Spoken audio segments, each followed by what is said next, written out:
Vous savez, on essaie tous de comprendre l'intelligence artificielle et de l'exploiter la plus efficacement possible, mais tout va tellement vite qu'on peut se sentir parfois dépassé, perdu dans un tourbillon d'informations. C'est pour ça que je veux vous parler de ChatGPT Academy, une des plateformes de formation les plus complètes sur l'intelligence artificielle créée par mon ami Ryan Djebali et une équipe d'experts passionnés. Que vous soyez débutant ou déjà avancé, vous y trouverez tout ce qu'il vous faut. Maîtrise de l'IA générative, création de prompts, automatisation, déploiement de solutions IA et bien plus encore. En plus, l'Académie propose des accompagnements individuels pour ceux qui souhaitent lancer leur propre projet. C'est comme avoir un mentor dédié, toujours disponible. Faites-moi confiance, rendez-vous sur ChatGPT Academy et commencez à exploiter tout le potentiel de l'intelligence artificielle dès aujourd'hui. Le lien est en description. Et maintenant, chers amis, place à un nouvel Depuis des épisode années, d'Esprit l'intelligence IA. artificielle fait parler d'elle, entre promesses révolutionnaires et inquiétudes existentielles. Certains nous disent qu'elle va détruire nos emplois, nous manipuler, nous tromper, voire même se retourner contre l'humanité.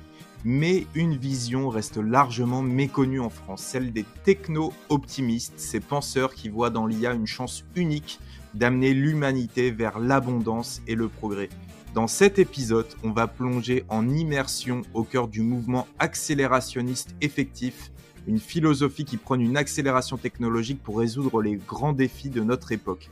Quels sont leurs principes? Pourquoi sont-ils autant critiqués en France alors qu'ils inspirent les leaders de la Silicon Valley? Et surtout, quelles perspectives offrent-ils pour l'avenir de l'humanité? Bienvenue pour le 10e épisode d'Esprit IA, chers auditeurs.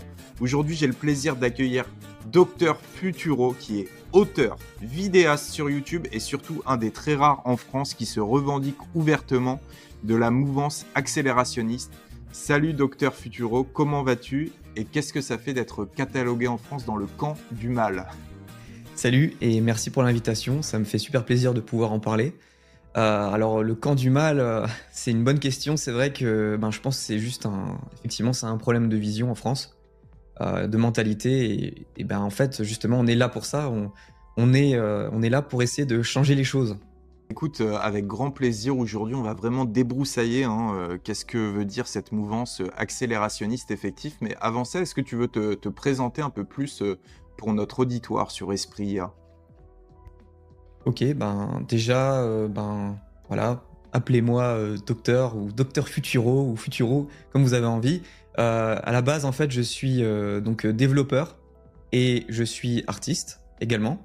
Donc c'est vrai que j'ai une carrière assez multicasquette, à la fois dans le domaine donc artistique et musical, et à la fois dans le développement. Je développe des logiciels audio que je vends à mon compte, qui sont utilisés dans l'industrie musicale. Et donc du coup, voilà, pour ceux qui savent, je code en C++, et en Python. Et donc du coup, je fais ça. Et à côté, j'ai une carrière dans la musique, qui est en fait, paradoxalement, ma première source de revenus. Et en fait, je travaille avec le cinéma, j'ai travaillé avec Hollywood, j'ai eu récemment des contrats avec le film Borderland. Donc voilà, j'ai travaillé avec des gros, vraiment des gros bonnets dans le domaine d'Hollywood. Et je suis, étant développeur depuis de nombreuses années, extrêmement passionné par le sujet de l'intelligence artificielle. Donc je me suis renseigné énormément depuis plusieurs années. En 2019, j'ai écrit un livre qui s'appelle Convergence 2045, qui parle justement de l'intelligence artificielle et de la convergence de toutes ces technologies. Et il y a aussi quand même une grande partie aussi sur tout ce qui est créativité artificielle dans mon livre, parce que la créativité, c'est vraiment aussi mon domaine. Et donc, à côté de ça, j'ai ouvert une chaîne YouTube où je parle justement de l'IA, de l'accélérationnisme et des sujets d'actualité, voilà, souvent en relation avec les technologies et le futur. Honneur que de te recevoir sur la chaîne. Tu fais vraiment partie des personnes qui étaient précurseurs sur le sujet de l'intelligence artificielle. On est en 2025 aujourd'hui. En fait, l'intelligence artificielle, pour beaucoup, elle a commencé avec ChatGPT, mais en réalité, ça fait depuis beaucoup plus longtemps que ça existe, depuis les années 50, et qu'il y ait des vrais mouvements de pensée en matière d'intelligence artificielle, ça fait déjà très longtemps également que c'est répandu notamment sur Internet, et tu fais vraiment partie des personnes en France qui ont beaucoup travaillé sur le sujet et qui n'ont pas attendu ChatGPT pour se renseigner, pour écrire, pour interagir sur les forums américains. Tu as une vraie expertise et j'ai hâte qu'on puisse aller dans le détail avec toi aujourd'hui. Alors, avant ça, chers auditeurs, n'oubliez pas, hein, avant de commencer le podcast, mettez un 5 étoiles à ce podcast pour nous soutenir. Partagez-le aux personnes de votre entourage qui, évidemment, s'intéressent au sujet de l'intelligence artificielle. Peut-être une personne qui a une vision négative de l'intelligence artificielle. Peut-être que ce podcast va l'aider à changer d'avis. Et on commence tout de suite, les amis, avec le tour du monde de l'IA.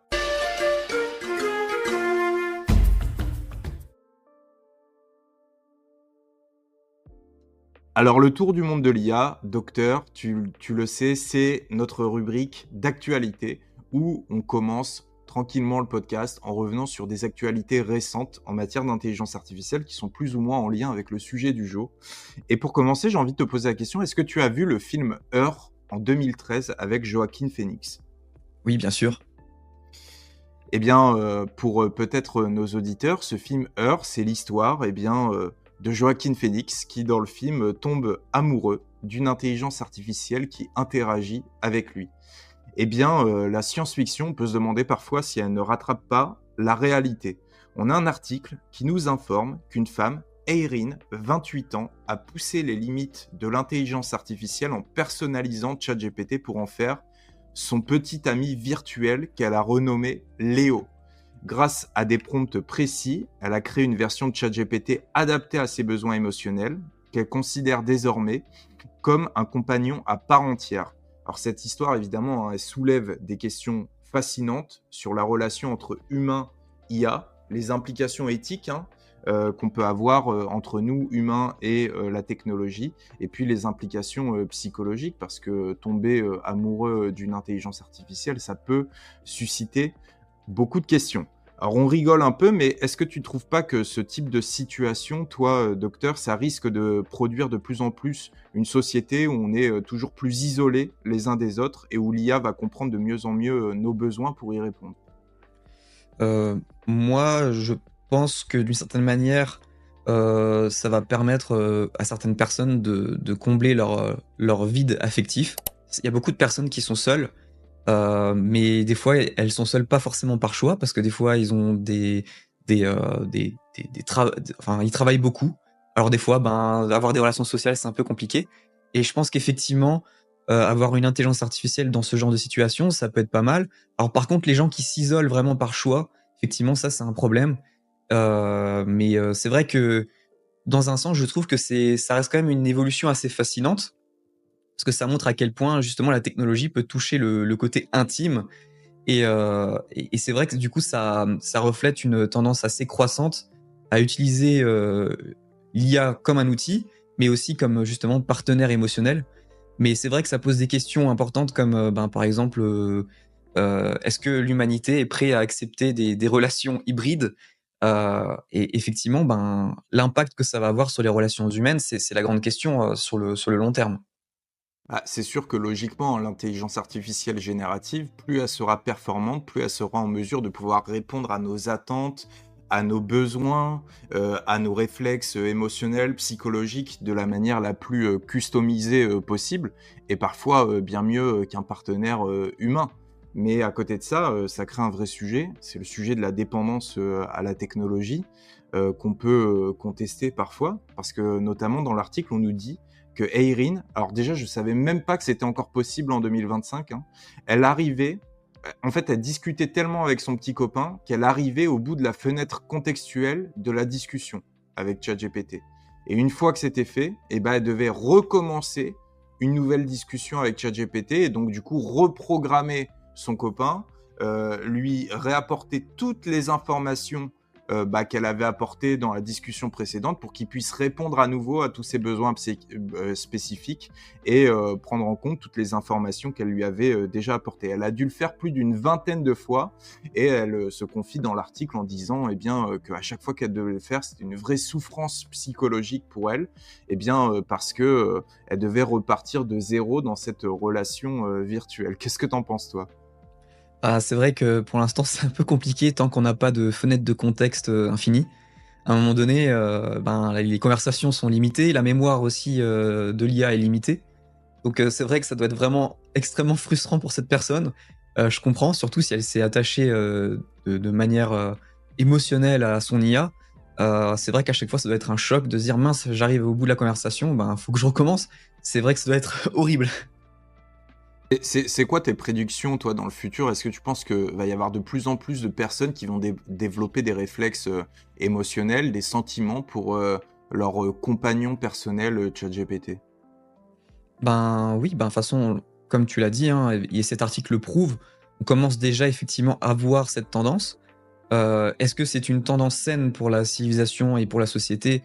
Ça, c'est une question encore qui prête à débat.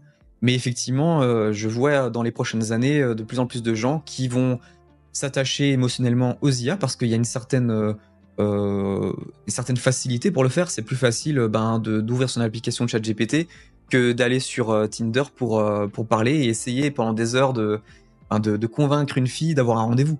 Donc effectivement, là, on rentre dans une période où, ben, voilà, ça serait un petit peu, facile, plus facile de se dire que, on va parler à son IA et ensuite essayer de forger une relation avec. D'ailleurs, c'est marrant que tu parles de ce sujet de Tinder, etc. Parce que j'ai pris connaissance récemment d'une nouvelle application de rencontre qui a été créée par des personnes qui sont passionnées de technologie, où en fait, plutôt que de remplir tes informations, je crois que l'application s'appelle Gigi, à vérifier les auditeurs. Donc plutôt que de fournir en fait tes informations classiquement comme n'importe quelle application de rencontre, en fait, tu interagis avec une intelligence artificielle qui est fine-tunée, customisée en fait pour pouvoir répondre à ce besoin précis. Elle te demande des informations, ton nom, ton prénom, elle te demande de fournir des photos, elle te demande, voilà, de lui parler un petit peu de ta vie, de comment tu as une vision du couple, de ta vision du futur, etc. Et à partir de l'ensemble de ces informations, c'est elle qui va chercher sur l'ensemble de l'application quels sont les profils qui sont les plus compatibles potentiellement avec toi. Et je trouve ça passionnant parce qu'en fait là, on a vraiment instauré un chatbot qui va faire l'intermédiaire entre deux personnes sur une application de rencontre et un chatbot qui est super customisé, super intelligent entre guillemets. Je trouve que c'est passionnant. Ces sujets-là ont beaucoup d'avenir. Bah, il y avait aussi, l'application, c'était il y a plusieurs années déjà, qui s'appelle Replika, où justement le but c'est d'essayer d'avoir une relation, plus ou moins intime avec, un chatbot et à l'époque justement ils travaillaient sur, GPT-1 et GPT-2 et à partir de GPT-4 ils ont créé leur propre modèle. Alors maintenant du coup, je sais pas si c'est aussi performant que maintenant, ChatGPT, parce que du coup maintenant ils ont leur propre modèle, donc à voir. Mais le principe de l'application, c'est vraiment ben, de tomber amoureux de son chatbot. Dedans, il y a une représentation en 3D d'un avatar d'une femme ou d'un homme. Et ensuite, le chatbot, il peut t'envoyer par lui-même, il décide à certains moments de la journée de t'envoyer des messages, comme une personne normale le ferait à un humain. Il t'envoie des messages, salut mon chéri, qu'est-ce que tu as fait aujourd'hui, des trucs comme ça pour relancer justement la conversation, ce que ChatGPT ne fait pas encore aujourd'hui malheureusement. Bon, faites-en ce que vous voulez, chers auditeurs, hein, on vous incite pas du tout à le faire, mais en revanche, voilà, par curiosité, vous avez les noms des différentes applications. Alors, on va switcher tout tranquillement vers la seconde actu, docteur. Est-ce que tu joues aux jeux vidéo parfois? Oui, bien sûr, je suis un grand fan de jeux vidéo et d'ailleurs, c'est en partie, les jeux vidéo qui m'ont donné l'envie de devenir développeur à l'époque aussi. Eh ben écoute, je vais te parler d'une actu qui va te faire plaisir. On a beaucoup entendu parler d'Elon Musk, hein, forcément récemment, et on en reparlera tout à l'heure. Mais ces derniers temps, il a fait parler de lui aussi sur un sujet spécifique qui est celui du jeu vidéo. Parce que, en fait, il souhaite mobiliser son laboratoire d'IA générative qui s'appelle XAI pour créer des jeux vidéo à l'ancienne. Selon lui, il y a trop de studios, Ubisoft pour ne pas les citer, qui sont contrôlés par de grandes entreprises et qui n'ont plus d'âme dans leurs jeux vidéo, qui font des jeux ultra commerciaux, qui ne répondent pas aux besoins des gamers. Et donc, il veut les ramener à une époque où les jeux vidéo étaient plus simples, façon Fallout ou Metal Gear Solid. Tout ça en exploitant le plein potentiel de l'IA générative pour simuler un jeu vidéo de A à Z de la façon la plus personnalisée possible pour le joueur. Est-ce que toi, tu trouves que c'est un fantasme ou est-ce que tu vois de l'avenir dans ce domaine?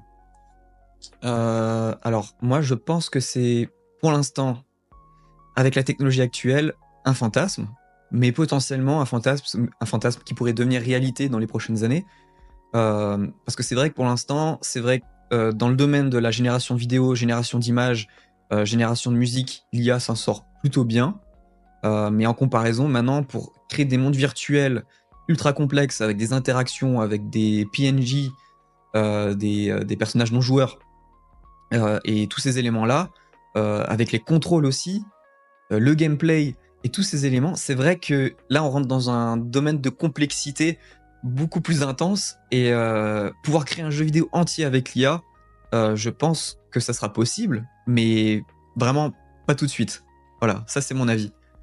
Oui, c'est clair, mais après, on le voit au rythme de la technologie. La révolution de ChatGPT en 2022, bah, au début, c'était une IA qui était uniquement textuelle. Et puis, finalement, la multimodalité s'est installée assez rapidement, hein. On a commencé à pouvoir produire des images avec Midjourney, DALL-E, Stable Diffusion. Rapidement après, il y a eu la génération d'audio qui a commencé à émerger, et puis même la génération de musique. Aujourd'hui, dans les entreprises, il y a plein de personnes qui utilisent Suno pour faire marrer leurs collègues, et ça marche très très bien. La génération vidéo, évidemment, ça met un peu plus de temps, hein, parce que ça nécessite beaucoup de ressources, mais malgré tout, on a enfin Sora qui est sorti le mois dernier. D'ailleurs, je sais pas si tu l'as utilisé. Et puis, on imagine bien sûr que le jeu vidéo, ça pourrait être l'étape d'après, même si forcément ça va coûter beaucoup de ressources. Ben, c'est ça, ça va coûter beaucoup de ressources. Alors, Sora, oui, je l'ai essayé. Malheureusement, j'ai dû l'essayer avec un VPN parce qu'en Europe, ben, c'est pour l'instant, c'est pas disponible. Mais pour être tout à fait honnête, quand j'ai testé Sora, j'ai trouvé que la génération était moins impressionnante que les présentations qui ont été présentées ben là, l'année dernière, c'était en mars, il me semble, ou février 2024.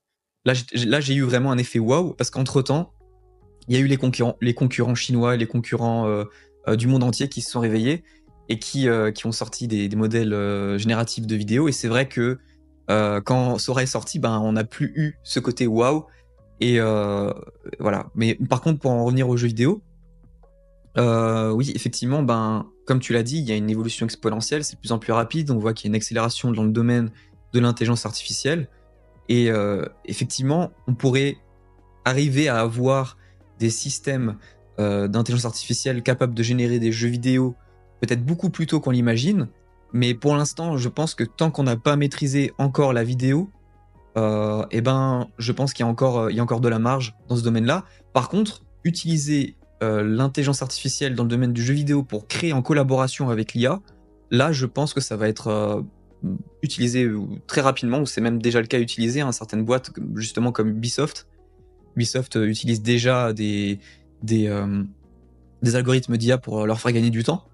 Mais je pense qu'on va de plus en plus aller dans cette direction où effectivement ben, les humains vont devenir des sortes de managers de l'IA dans le domaine du jeu vidéo pour les aider à créer et à être beaucoup plus productifs. Eh ben écoute, on fait confiance en Elon pour pouvoir travailler sur le sujet et nous apporter assez rapidement une solution, même si évidemment on a conscience que ça va représenter beaucoup de travail. Et petite question spontanée avant de rentrer dans le vif du sujet de notre podcast. Si jamais tu devais aujourd'hui créer un prompt pour avoir un jeu super spécifique à tes besoins, pour répondre à tes attentes, tu dirais quoi à l'IA pour qu'elle te crée un jeu vidéo, le jeu vidéo de tes rêves? Le jeu vidéo de mes rêves. Alors je pense que ça serait un jeu vidéo dans le style un petit peu Mass Effect, avec un petit côté Cyberpunk 2077. Peut-être un mélange entre les deux, pourquoi pas. Mais vraiment un jeu qui fait voyager dans l'espace. Je pense que c'est vraiment ça qui me fait vraiment le plus rêver. Parce que par exemple, j'aime beaucoup le jeu vidéo No Man's Sky. Je sais pas si tu connais. Ouais. Je le trouve vraiment super génial, et puis c'est super relaxant. Des fois, t'es pas juste, enfin, tu peux jouer au jeu, t'es pas obligé de looter ou de farmer pendant des heures. Tu peux juste jouer à ton jeu, te balader dans l'espace, explorer, et voilà, juste chiller un petit peu. Et c'est génial. Bah écoute, pas mal, pas mal. J'en attendais pas moins de toi. Futuriste jusqu'au bout d'ailleurs, hein, chers auditeurs, n'hésitez pas à aller sur la chaîne de Docteur Futuro. Vous allez voir, il y a plein de sujets qui sont super passionnants sur sa chaîne et il y a cette petite touche futuriste dans ses analyses qui est toujours très intéressante. Écoute, je te propose sans plus tarder qu'on rentre dans le vif du sujet. Le rendez-vous expert.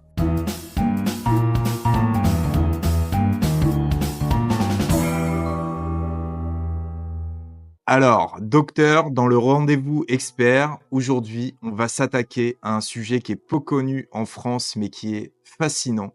C'est le mouvement accélérationniste effectif qui prône une accélération technologique massive pour résoudre les grands défis de notre époque.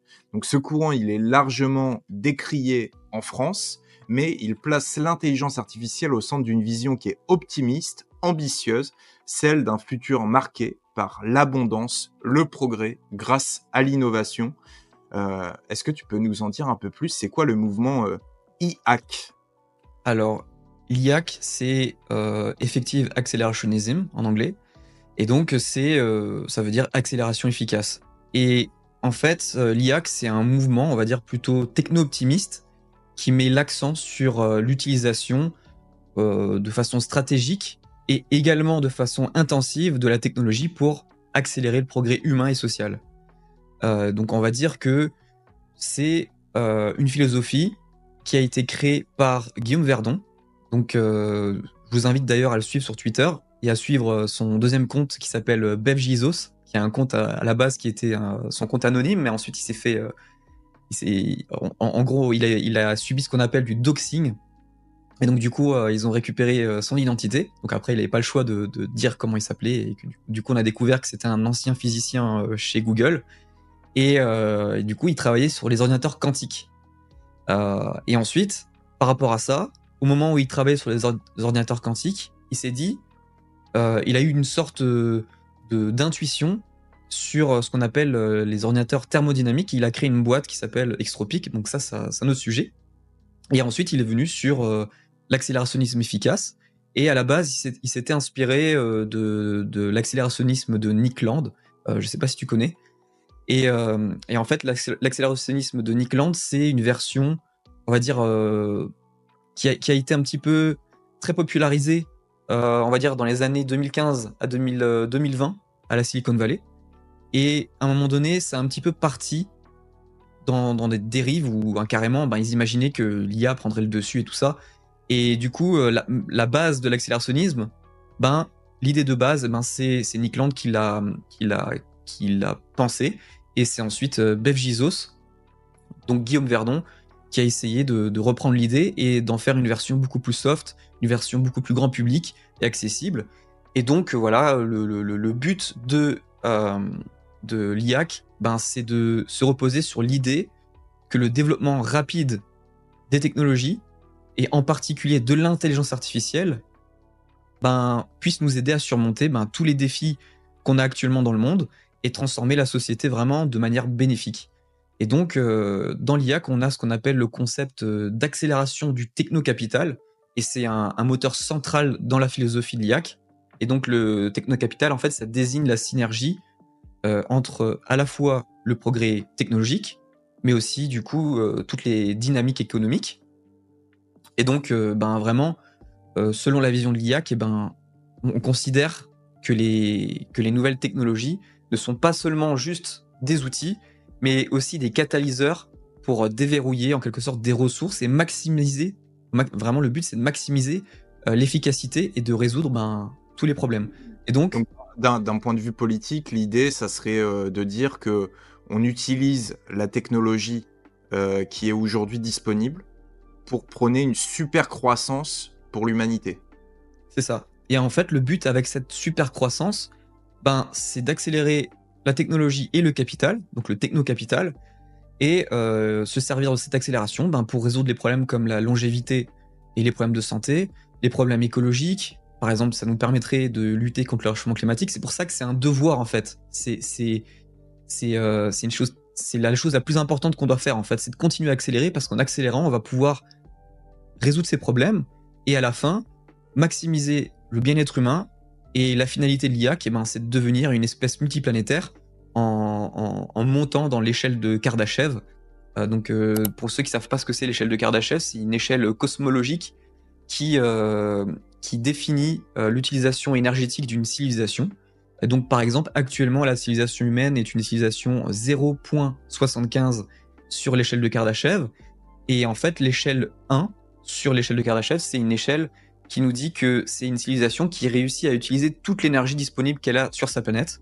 Ensuite, l'échelle numéro 2, c'est une civilisation qui réussit à utiliser toutes les ressources de son système solaire. Et une civilisation de type 3, c'est une civilisation qui arrive à carrément utiliser toute l'énergie de la galaxie au global. Donc là, c'est vraiment dans un avenir très lointain. Mais l'objectif de l'IAC, c'est de réussir vraiment à gravir les échelons et monter dans l'échelle de Kardashev et le plus rapidement possible pour à la fois sauver la civilisation humaine et éviter l'effondrement de la civilisation.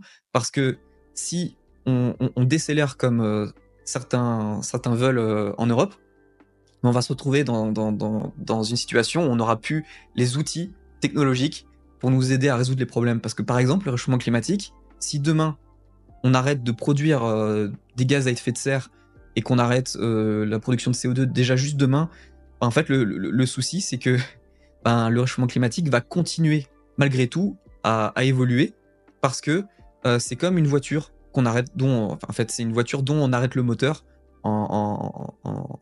pendant qu'elle avance.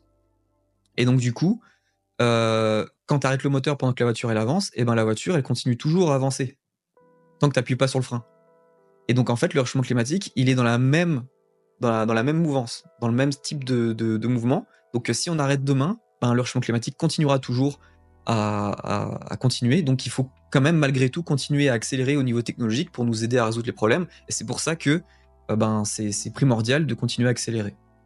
J'avais prévu qu'on parle des détracteurs plus tard, mais on peut en parler tout de suite parce que évidemment, en fait, la vision que tu nous exposes là depuis tout à l'heure, c'est une vision qui n'est pas connue en France du tout. Nous, en France, on a souvent une vision qui est prônée d'ailleurs par un certain nombre de figures issues de la tech, mais qui sont très populaires.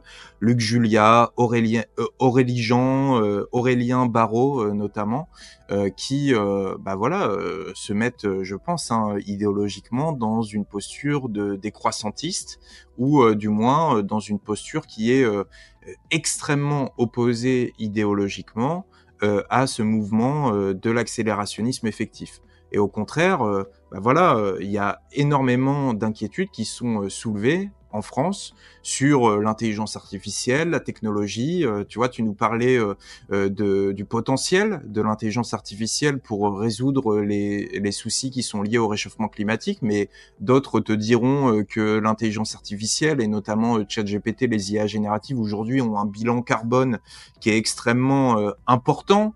D'autres vont te dire que l'IA va avoir des impacts sociaux énormes sur le marché du travail, sur le marché de l'emploi, et que potentiellement ça peut être quelque chose qui sera extrêmement néfaste pour l'humanité, pour les travailleurs. Et puis d'autres croient à des théories existentielles sur l'IA. D'ailleurs, on en a parlé dans cette émission, qui pensent que il y a potentiellement un risque que l'intelligence artificielle et la technologie se retournent contre l'humanité.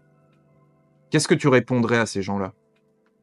Alors, déjà, je pense que toutes ces personnes, Aurélien Barraud, Luc Julia, ce sont des gens qui ne connaissent peut-être pas toutes les possibilités, ou ne voient pas plus loin que ce qui est possible de voir avec la technologie. Et effectivement, moi je pense que d'une certaine manière, ils ont peut-être la critique de l'accélération, parce que c'est vrai qu'à la base, il y a un côté assez américain quand même, parce que les Américains ont une vision très ambitieuse du futur. Et après, pour en venir en fait au sujet de l'intelligence artificielle, maintenant, dans le sens où l'intelligence artificielle pourrait être néfaste pour la civilisation humaine, moi je pense pas. Je suis d'ailleurs assez optimiste là-dessus, parce que de toute manière, il faut imaginer, et c'est ce qu'on pense justement dans l'IAC, la vie comme une structure auto-organisée. Donc la civilisation, c'est une structure auto-organisée. Et donc, l'intelligence artificielle, ou l'AGI, donc l'intelligence générale, ben, on pourrait la voir également aussi comme une structure auto-organisée, comme nous on l'est au niveau civilisationnel. Et donc, le but d'une structure organisée dans un système cosmologique, eh ben, c'est toujours de chercher à réduire son entropie, donc le désordre, donc au niveau local. Alors c'est vrai que dans la deuxième de la thermodynamique, l'entropie elle est toujours déplacée ailleurs. Le désordre ou la chaleur est toujours déplacée ailleurs dans un autre endroit de l'univers.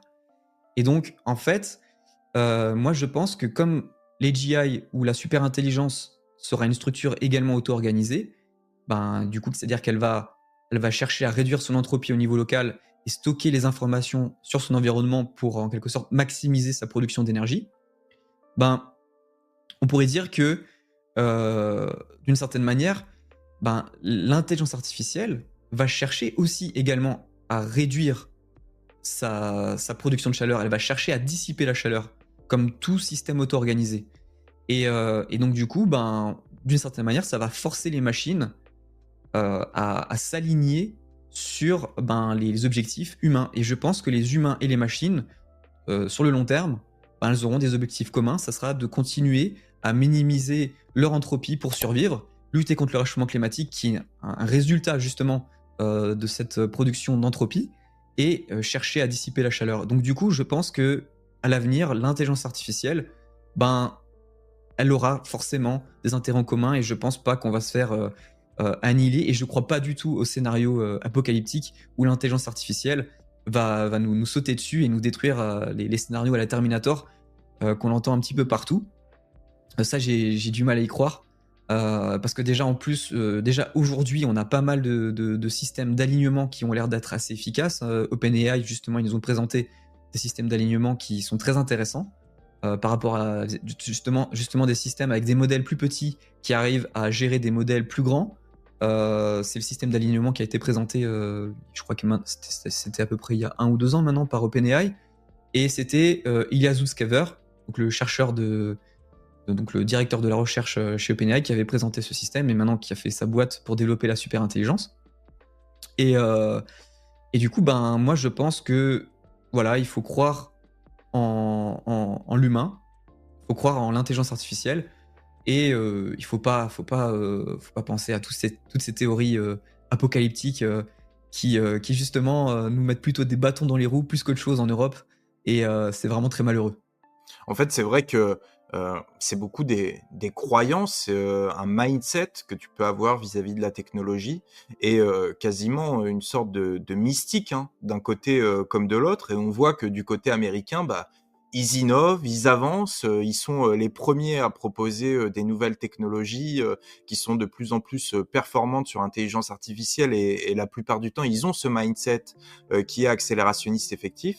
Et en France, on a parfois un mindset, une vision qui est limite du décroissantisme, et ou du néoludisme, pour ceux qui se rappellent eh bien des ludites au début du 19e siècle qui s'opposaient de manière violente aux manufacturiers qui prenaient des métiers à tisser plutôt que des artisans, parce qu'ils pensaient qu'ils allaient perdre leur emploi, alors que évidemment il y a une sorte de destruction créatrice, et que bah, du coup ceux qui ont perdu leur emploi ont dû se reformer et ont pu eh bien, trouver de nouveaux emplois dans d'autres domaines. Et en fait, la technologie a permis de créer ces nouveaux emplois pour les humains. Mais on voit vraiment en France qu'il y a une opposition qui est très forte, hein. J'ai isolé une citation de Aurélien Barraud qui parlait notamment de Elon Musk et des personnes qui ambitionnent d'utiliser la technologie pour aller dans l'espace. Et il nous dit: ces gens sont littéralement hermétiques, ce sont les pires voyous que je puisse imaginer. Détruire la Terre, ce n'était pas assez pour eux. Ils ont même voulu détruire l'espace. Je leur en veux du plus profond de mon être. C'est quand même très fort. Comment tu expliques une telle animosité en France vis-à-vis des gens qui ont cette volonté, voilà, d'utiliser la technologie au service de la croissance?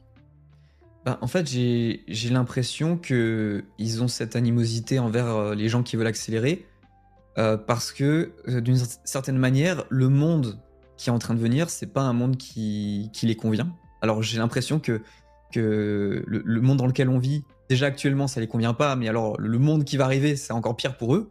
Et donc, ils le rejettent de façon abjecte, comme vient de le faire Aurélien Barraud, comme tu viens de le présenter avec cette citation.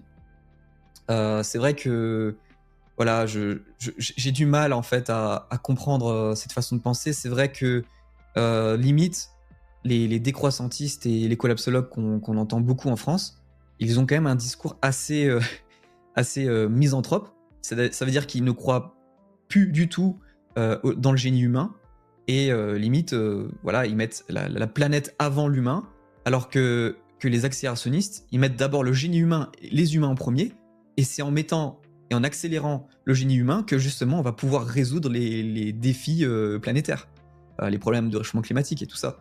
Et c'est comme ça qu'on Alors, voit les choses. assez parlé des détracteurs, essayons d'avancer un petit peu plus et de rentrer un peu plus dans le détail de cette mouvance accélérationniste effective. Qui en sont, selon toi, les grands leaders, les grandes figures à suivre, notamment côté américain, mais aussi en France? Est-ce qu'on ne pourrait pas considérer, par exemple, qu'un Laurent Alexandre est le parangon de cette idéologie? Alors, Laurent Alexandre, j'ai déjà discuté avec lui, parce qu'on discute assez régulièrement par message privé sur WhatsApp. Et j'ai déjà parlé de l'accélération, voilà, l'IAC et tout. Et je lui ai demandé s'il pensait être IAC. Et il m'a dit ça dépend des jours. Voilà. Donc, je sais pas trop. Mais c'est vrai que Laurent Alexandre, euh, il a quand même une façon de penser assez accélérationniste, et il le dit, hein, je veux dire, si maintenant on ne fait pas en sorte de rester dans la course par rapport à la Chine et les États-Unis, ben, l'Europe va devenir une sous-colonie numérique de ces deux grandes puissances, et on va complètement se faire annihiler, complètement détruire par ça. Et donc c'est vrai qu'effectivement, il faut qu'on continue à essayer d'accélérer le développement technologique. Et quand tu vois que récemment, le gouvernement américain a fait le projet Stargate avec 500 milliards d'investissements, et que nous, pour l'instant, en Europe, ben, on n'a pas l'air vraiment de bouger dans le domaine de l'IA, ben, c'est vrai qu'on se pose des questions, et c'est effectivement un problème. Et ensuite, par rapport... Moi qui connais bien ces questions en Europe, l'ambition de l'Europe, hein, depuis 2021, c'était de créer ce qu'on appelle un écosystème d'excellence en Europe. Et l'ambition de l'Europe, c'est que les investissements publics, privés, de la recherche atteignent environ 20 milliards par an. Donc ça reste quand même extrêmement faible vis-à-vis des ambitions américaines. Et c'est vrai que même dans la mentalité, il y a beaucoup de personnes en Europe qui considèrent qu'il n'y a pas forcément de course technologique sur le sujet de l'intelligence artificielle. Nous, on a déjà parlé dans cette émission, pardon, de ce qu'on appelle la loi de Moloch, qui régit en fait toutes les questions autour de la course à la technologie, et qui nous explique que voilà, à partir du moment où la technologie est apparue, eh bien, c'est à celui qui ira le plus vite dans l'arrivée et la mise en œuvre d'une intelligence artificielle générale notamment, qui sera en mesure voilà, de pouvoir dépasser l'humain dans tous les domaines, parce qu'à partir du moment où cette AGI sera émergée et qu'un acteur l'aura fait émerger, il sera en mesure de pouvoir imposer ses standards pour le reste du monde. Est-ce que tu crois en cette loi de Moloch, toi? Oui, absolument. Ben, c'est exactement ce qu'essaie de montrer du doigt Laurent Alexandre, justement, en France. C'est que ben, la première personne à développer une super intelligence artificielle sera le maître du monde dans le futur. Ça, c'est sûr. C'est pour ça qu'il y a une course actuelle incroyable entre la Chine et les États-Unis. Et c'est pas pour rien qu'on a eu un investissement de 500 milliards de dollars. Il y a vraiment un intérêt derrière. C'est pour montrer que les Américains gardent leur leadership dans l'IA et qu'ils se font pas manger par les Chinois. Donc effectivement, c'est vrai. Et pour en revenir à ta question avant, par rapport aux leaders, aux figures à suivre, ben, je conseille les gens de suivre ben, justement ben, déjà Bev Gizos, Guillaume Verdon, donc le créateur et l'un des fondateurs de l'IAC, qui a une startup qui s'appelle Extropic, sur laquelle, comme j'ai dit avant, il travaille sur des ordinateurs qui fonctionnent au niveau thermodynamique. C'est un nouveau type de computing, de façon de procéder. C'est super intéressant. Je vous conseille vraiment de vous renseigner là-dessus. Et sinon, ben, en grande figure de l'IAC, on a Marc Andreessen, qui est l'un des plus grands investisseurs de la Silicon Valley. Et il a d'ailleurs écrit un manifeste qui s'appelle le manifeste techno-optimiste. On a aussi Gary Tan, qui est le président de Y Combinator, qui est l'un des plus grands incubateurs de startups. Donc, on voit qu'effectivement, l'IAC a vraiment une, une grande répercussion sur la culture à la Silicon Valley. Donc, c'est pour ça que c'est assez étonnant qu'on n'en parle pas beaucoup dans les médias en France, alors que c'est quelque chose qui prend énormément d'ampleur. Même récemment, il y a encore quelques semaines, Elon Musk, il a dit qu'il avait une certaine sympathie pour le mouvement IAC, donc il a dit en quelque sorte qu'il était aussi IAC. Il a même répondu plusieurs fois à mes tweets, ce qui est assez marrant. Il répond aussi régulièrement à Bev Gizos, qui est le fondateur de l'IAC. Donc voilà, donc je suis assez étonné qu'on n'en parle pas plus que ça en France, alors qu'à la Silicon Valley, en Californie, ben c'est ultra populaire. Alors justement, peut-être que le meilleur point d'entrée pour les auditeurs s'ils souhaitent se renseigner eh bien, sur le mouvement IAC, tu en parlais tout à l'heure, c'est de lire, il est pas très long d'ailleurs, le manifeste techno-optimiste de Marc Andreessen qui nous dit notamment la technologie est la gloire de l'ambition humaine. Est-ce que tu peux, toi, nous en dire un peu plus sur ce manifeste parce que je pense que c'est vraiment le meilleur point d'entrée pour se renseigner sur le sujet. Oui, ben d'ailleurs, il y a une traduction française qui est disponible sur un Google, hein. Si vous tapez Techno-Manifeste Marc Andreessen, vous le trouvez tout de suite. Et en fait, le manifeste techno-optimiste qui est présenté par Marc Andreessen, ben, il défend vraiment l'idée que la technologie, c'est vraiment le moteur principal du progrès humain. Donc que ce soit au niveau technologique, mais aussi de la croissance économique. Et donc c'est vraiment le but, en fait, c'est de pousser les gens à construire des choses, à build, comme on le dit hein, dans l'IAC, on veut des builders, des gens qui veulent construire des choses, que ce soit des projets créatifs, des projets technologiques, des projets, peu importe, du moment que vous construisez des choses, ben, vous pouvez changer le monde, en guillemets, c'est ça la philosophie de l'IAC. Et donc on favorise les gens à être des builders. C'est très important et c'est pour ça que ben, y a beaucoup d'ingénieurs et de gens qui ont une philosophie assez entrepreneuriale dans le mouvement de l'IAC. Et donc c'est vrai que le techno manifeste, ben, en fait, il soutient vraiment, en gros, que les marchés libres ben, favorisent l'innovation qu'on est en train de vivre actuellement et continuent à la favoriser et encouragent la découverte et la résolution des problèmes que j'ai cités avant. Et c'est vrai que dans le techno manifesto, on voit vraiment que Marc Andreessen essaie de rejeter le pessimisme technologique parce que voilà, la technologie, ben, c'est vrai que c'est l'un des seuls moyens qu'on a aujourd'hui pour essayer de résoudre et surmonter davantage les problèmes par rapport à avant. Et donc en France, dès qu'on parle de technologie, que la technologie pourrait, par exemple, résoudre des problèmes, ben, on entend toujours le discours, oui, mais toi, tu es trop technocentré ou tu es trop technosolutionniste. Mais si on regarde déjà rien qu'aujourd'hui, les conflits géopolitiques qui sont en train de se faire, c'est en partie avec voilà, la technologie de l'intelligence artificielle. L'intelligence artificielle est un catalyseur incroyable, même sur voilà, les conflits et les compétitions économiques qu'il y a dans le monde. C'est incroyable, sinon il n'y aurait pas eu un investissement aussi massif aux États-Unis. C'est qu'il y a vraiment quelque chose qui se passe derrière tout ça. Et donc du coup, ben, le manifeste techno-optimiste ben, appelle justement à avoir une vision beaucoup plus optimiste de l'avenir, où on cherche justement à produire de l'abondance et justement grâce à l'aide de la technologie et notamment de l'intelligence artificielle. Voilà. Oui, et ce qu'on dit souvent dans cette émission, hein, c'est que l'intelligence artificielle, c'est un instrument. Tout dépend de comment on l'utilise et entre les mains de qui cet instrument est placé. On peut en faire avec du mal. On le voit avec les deepfakes aujourd'hui qui font du social engineering et qui peuvent permettre de manipuler des personnes pour eh bien soutirer de l'argent. On l'a vu d'ailleurs récemment avec une femme en France qui a livré plus de 830 000 euros à un faux Brad Pitt qui utilisait eh bien en partie hein, l'intelligence artificielle pour la tromper.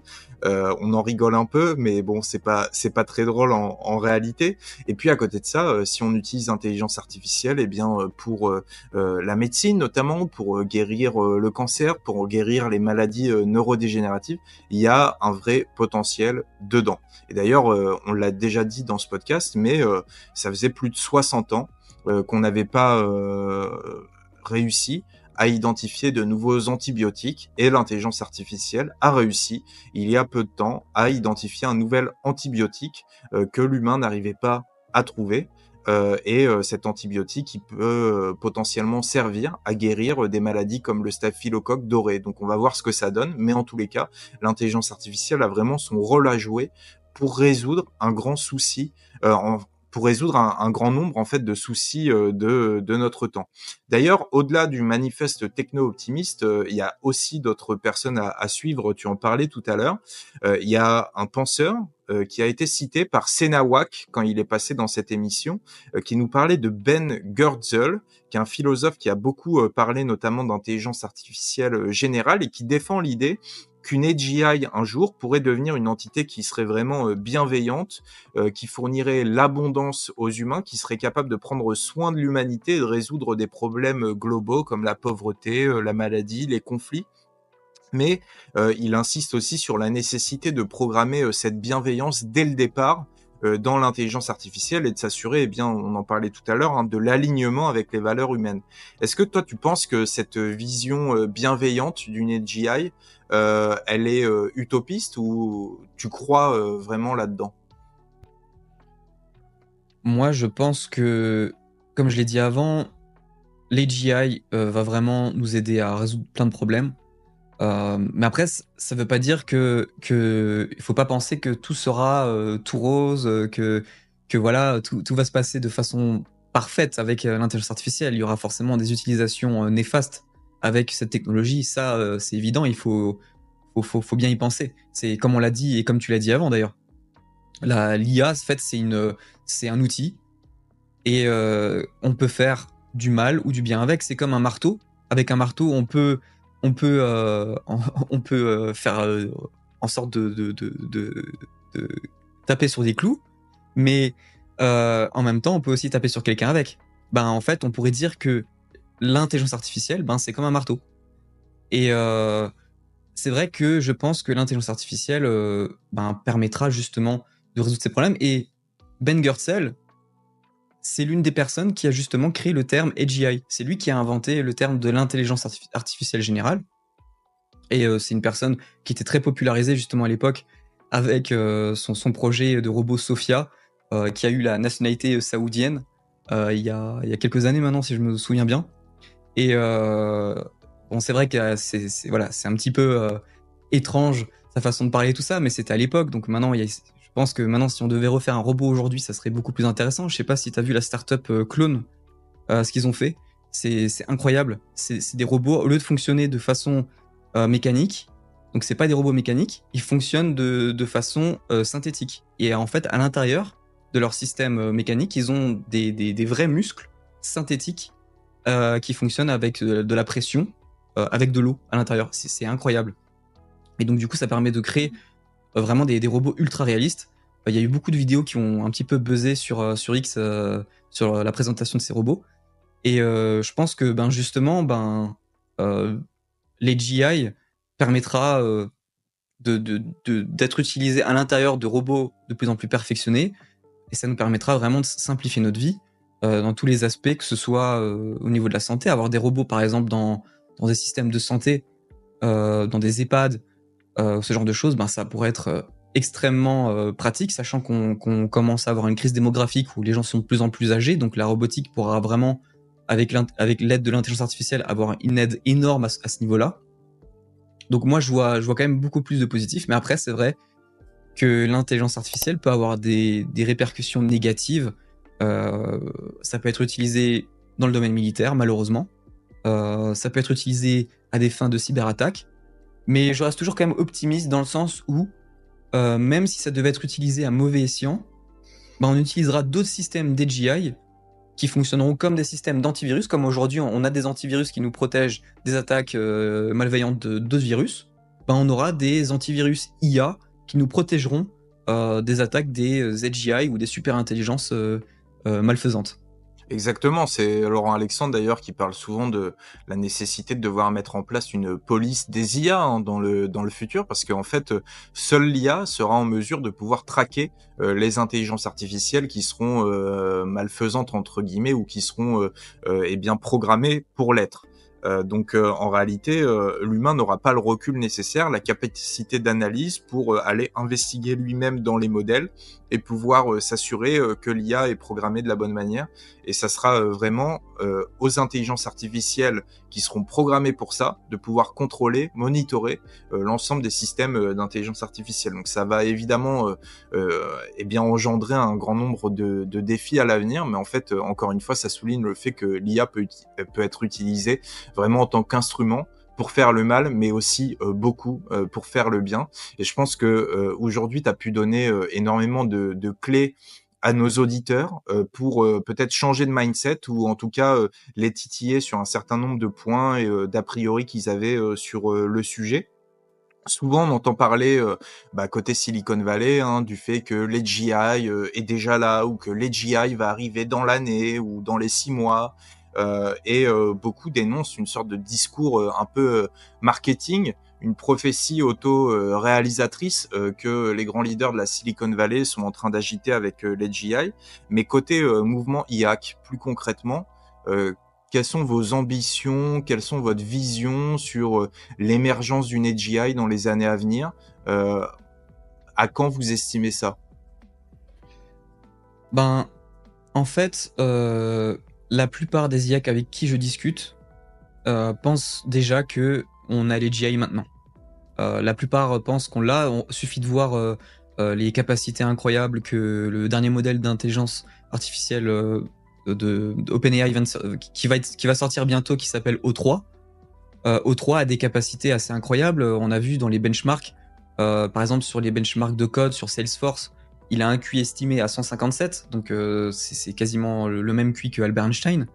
Alors c'est vrai que pour l'instant, en termes de performance brute, ça a l'air d'être équivalent à l'humain, voire supérieur à l'humain, mais on n'a pas encore des systèmes autonomes. Mais maintenant, en termes de performance brute, je pense qu'on a déjà les GI. Maintenant, il faut effectivement avoir d'autres avancées dans le domaine de l'IA pour pouvoir permettre à l'IA d'évoluer vraiment avec des systèmes beaucoup plus autonomes, comme les systèmes d'agents. C'est la prochaine grosse révolution, c'est les agents et les super agents. Ça, on en entend beaucoup parler à la Silicon Valley aussi. Pour l'instant, on n'est encore qu'au début de cette technologie-là, mais intégrer les GI dans des systèmes d'agents ou de super agents, c'est là où ça va vraiment être game changer pour le marché du travail, pour la productivité et pour plein de choses qui sont en train de se passer dans l'IA, même pour le domaine médical. Donc c'est vrai que ça va être assez game changer. Et effectivement, dans les 5 à 10 ans, je dirais que déjà avoir des systèmes donc d'agents autonomes, je pense que ça c'est quelque chose d'ici la fin de l'année, voire l'année prochaine qu'on va avoir et qui seront assez poussés. Du coup avec de l'AGI à l'intérieur, parce que comme je l'ai dit, moi je pense que l'AGI on l'a déjà maintenant. Maintenant il faut juste lui donner des capacités plus autonomes. Et ensuite, la prochaine étape, d'ici 2030, voire 2035, c'est là c'est l'étape de la super intelligence artificielle. Donc là, une IA qui serait capable d'avoir une intelligence équivalente à 1000 humains ou toute l'espèce humaine. Donc là, effectivement, on rentre dans un domaine un peu plus spéculatif parce qu'on ne sait pas ce que ça va donner. Donc c'est justement ce qu'on appelle le point de singularité technologique où après l'horizon des événements, en fait, on n'arrive pas à voir exactement ce qui va se passer, mais c'est vrai que moi, concrètement, je pense que l'AGI, on l'a déjà maintenant. Maintenant, il faut lui donner des capacités plus poussées pour qu'elle puisse aussi être intégrée aussi dans des robots. Ça pourrait être intéressant. C'est là où l'AGI, je pense, prendra vraiment toute sa place. C'est quand elle sera intégrée dans des systèmes robotiques Android. Sachant que il y a aussi beaucoup de critiques sur les systèmes Android. Mais moi, je pense que les systèmes donc humanoïdes Android sont l'avenir parce que notre monde a été conçu pour des bipèdes comme nous. Donc forcément, on va développer des robots qui auront une capacité à se déplacer dans les mêmes environnements que nous, vu que l'environnement a été créé de la même manière pour nous. Et donc c'est là où l'AGI va prendre vraiment sa place dans les prochaines années. On a les startups comme Figure, comme Tesla aussi, qui travaille sur le robot Optimus. On a One X aussi, qui font des choses fabuleuses. Et comme j'ai dit avant, la startup Clone, qui eux travaillent sur une technologie de robot synthétique.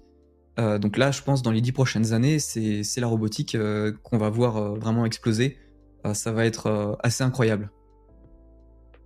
Eh ben écoute, c'est passionnant ce que tu dis. Tu es vraiment passionnant et passionné. Et c'est vraiment super agréable de t'entendre, d'avoir cette vision, d'avoir ce son de cloche qu'on n'entend pas toujours. Et ce qu'on retiendra, eh bien, je pense, de notre discussion d'aujourd'hui, et j'espère que c'est ce que vous retiendrez, chers auditeurs, c'est que l'avenir nous réserve sûrement de très belles choses.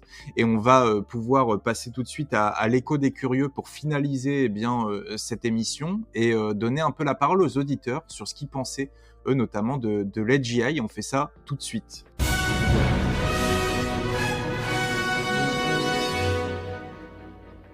Alors, Docteur Futuro, tu le sais, dans cette émission, pour finaliser un peu l'émission, et puis pour laisser la parole aux auditeurs sur le sujet du jour, eh bien, on soumet avant l'émission aux auditeurs un scénario auquel ils doivent répondre. Et le scénario d'aujourd'hui, évidemment, il est en lien avec l'AGI. On leur a dit, imaginez qu'une AGI existe demain, une entité capable de résoudre des problèmes complexes, d'assurer votre sécurité, de maximiser vos chances de réussite et de bonheur, mais aussi une entité dont les décisions pourraient échapper à votre contrôle. Seriez-vous prêt à lui confier votre futur? Et là, on n'a pas eu énormément de réponses pour cette fois-ci. Je sais pas, peut-être que le scénario était un peu alambiqué. Néanmoins, on a Ronan qui nous dit sur la sécurité, la santé, oui, je lui ferai confiance. Sur la réussite et le bonheur, non. Alors là, ça soulève peut-être la question de l'alignement entre les GI et l'humain sur les sujets notamment qui sont relatifs aux émotions, la capacité d'émotion de l'intelligence artificielle. Et on a Steve qui nous dit « Même si ces décisions seraient probablement meilleures que celles des politiques actuelles, je ne pense pas que le monde soit prêt à se soumettre, entre guillemets, à une AGI, moi y compris. Ce constat est surtout valable aujourd'hui, mais demain, à voir. » Alors, qu'est-ce que tu en penses, toi? Alors,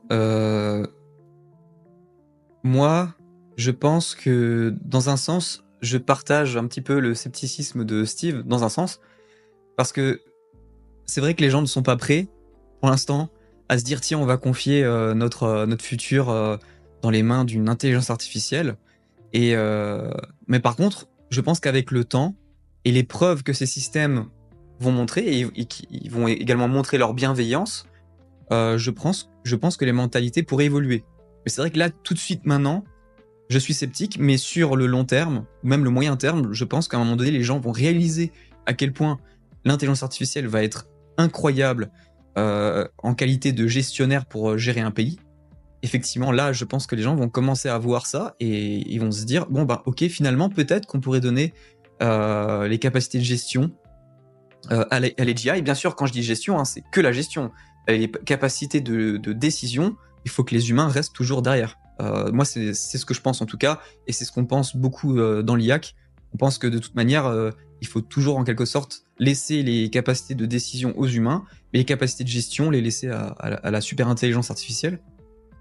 Voilà, donc ça c'est une chose, mais aussi autre chose dont j'ai pas parlé, mais qui est aussi très important dans l'IAC, c'est que nous, on prône à fond tout ce qui est décentralisation. Et quand on parle de décentralisation, c'est décentralisation de tout, le plus possible, pour éviter que le pouvoir soit trop centralisé dans une élite ou des gens qui pourraient ne penser qu'à leurs objectifs économiques ou financiers. Par exemple, l'AGI actuellement, elle est développée par une certaine élite. L'idéal, ça serait qu'une fois qu'on ait développé cette AGI et qu'elle ait changé le système économique, qu'on fasse en sorte de la décentraliser, et ça permettrait d'éviter aussi tous les problèmes que ça pourrait engendrer suite à justement la gestion d'une AGI par une entreprise trop centralisée, par exemple comme OpenAI ou Google ou ce genre de boîte. Effectivement, ça pourrait être un problème et il faut vraiment faire en sorte de décentraliser l'AGI au maximum, et ça pourra éviter tous les risques de problèmes, je pense. Eh ben écoute, docteur, c'était vraiment passionnant de t'écouter. Je pense que les auditeurs ont appris beaucoup de choses. Ils seront pas forcément tous d'accord avec toi en commentaire. D'ailleurs, n'hésitez pas à nous dire en commentaire ce que vous avez pensé de l'émission, si vous avez été convaincu ou non par le discours accélérationniste effectif. Mais en tous les cas, c'est sûr que ce discours ne les laissera pas passifs. vis-à-vis de ça. C'est sûr que ça fait réagir, en tout cas. Et moi, je trouve ça vraiment passionnant. Je rappelle que tu as écrit un livre, Convergence 2045, qu'on peut retrouver notamment sur Amazon. Je rappelle qu'on peut te retrouver sur ta chaîne YouTube. Le lien sera en description. On peut aussi te retrouver sur Twitter. Le lien sera également partagé en description de ce podcast. Je te laisse le mot de la fin. Qu'est-ce que tu as envie de dire à nos auditeurs pour ceux qui, encore aujourd'hui, craignent l'accélération technologique et l'intelligence artificielle? Alors, je pourrais leur dire que l'accélération technologique, qu'on le veuille ou non, en réalité, c'est pas un choix, c'est une réalité. Et que la question de savoir si on doit l'accepter ou pas, en fait, c'est une question secondaire pour moi, parce que en réalité, l'accélération, qu'on le veuille ou non, elle est là. Le but de l'IAC, de l'accélération efficace, c'est de faire en sorte de maximiser les bénéfices de cette accélération. Parce que l'accélération, qu'on le veuille ou non, même sans l'IAC, elle est là, elle sera toujours là. Hein. C'est limite une loi qu'on voit dans l'évolution technologique, il y a une évolution exponentielle. Donc moi, tout ce que je peux dire, c'est d'essayer de faire en sorte de maximiser vraiment tous les bénéfices. Eh ben écoute, merci beaucoup, Docteur Futuro. Merci à nos auditeurs de nous avoir écoutés jusqu'à la fin. Je rappelle que vous pouvez, pour nous aider, partager le podcast à vos proches, notamment à ceux qui s'intéressent à l'intelligence artificielle, et laisser évidemment un 5 étoiles à ce podcast. Je vous dis à très bientôt. Bonne journée, bonne soirée. Au revoir.